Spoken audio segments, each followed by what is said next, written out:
Hello, today we are going to be talking about my research project. My research project question was how the American diet affects fertility. So I kind of am thinking about tweaking this a little bit about more how lifestyle choices can affect fertility because the American diet falls into that category of lifestyle choices and how you choose to eat. So I shared this presentation with my cousin and my sister, who are both women, and I just told them how I felt about it. And I was very straightforward about it because as a woman, I want my own children eventually one day, and I think that just bringing to the surface about things that are affecting health and fertility to try and avoid those things or increase the likelihood of fertility, I think is really important, especially because we have people in our family who have struggled with fertility to do things and take action to help increase the likelihood of conceiving is really important for me and as well as other people in my family. So that is why I shared this topic with them. So we're gonna start with 3 different articles that I've chosen out of my 8 sources. These articles are different from each other, but they tie together and they all have a similar meaning to them, obviously, which is how this correlates to fertility and food. I think it's really interesting, first of all, because every day for our entire lives we are eating food and we don't really realize how much food we're consuming or what kinds of food we're consuming, just because we do it so absent-mindedly because it's something that we've always done. It's how we survive, it's how we live. So kind of bringing to light and showing how these things kind of affect us in positive and negative ways is something that I'm really passionate about and that I have really loved researching over the course of doing this project. So the first source that we're going to start with is dietary patterns and fertility.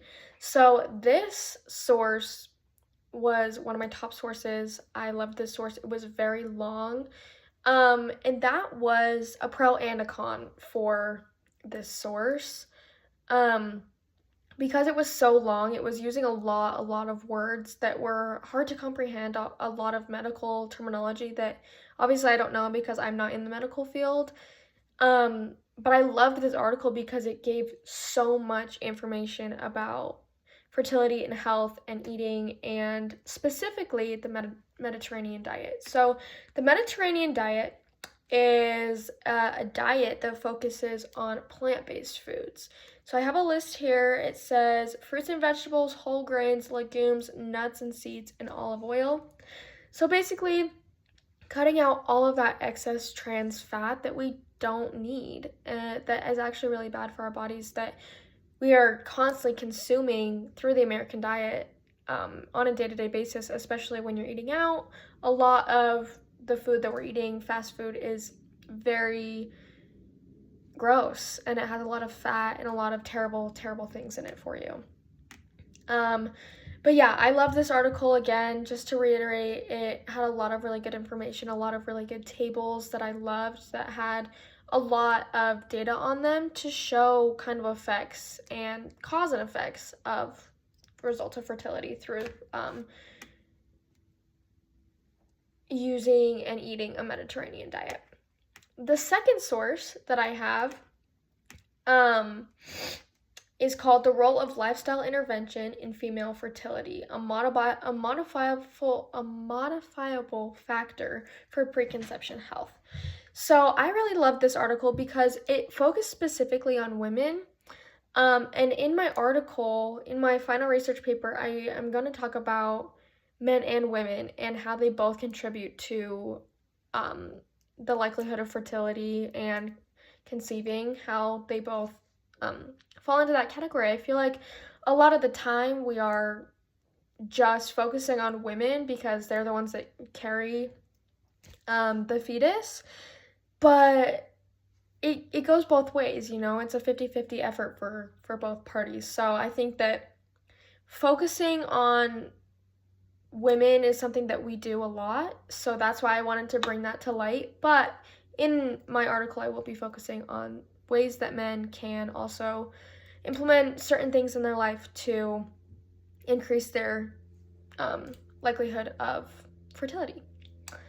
So this journal was a peer-reviewed journal article, and this really talked about lifestyle, which I thought was really interesting. And it specifically talked about physical activity and how important it is to be active and stay active throughout your whole life, but especially pregnancy, and prior to pregnancy, because it gets your hormones moving. It really just like moves the body, which is exactly what you want when you're looking to have a baby, is to stay healthy and active, and that just increases your fertility a lot. And then this also falls into the category of taking care of yourself properly so that you can sustain another life, the fetus, because at that point you are taking care of yourself and feeding something else that is living. The third and final article that I chose was a website, and I chose this one because it was different from the other two. The other two had a lot of really good information, very long essays about deep facts and things to implement into your life to increase the likelihood of fertility. So I chose this one because this one was very straightforward, which for me was a little bit of a con for this website.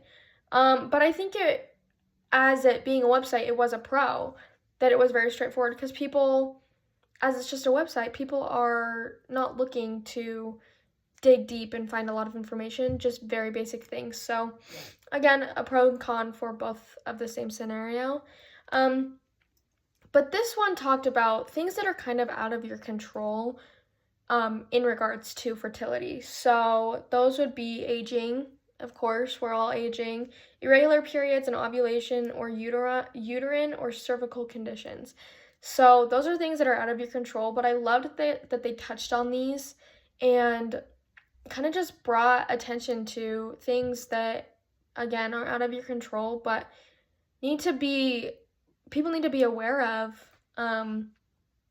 so that they can get the other help that they need from like a doctor, as well as implementing some of these other things that you can do in your personal life to help the likelihood of fertility and conceiving.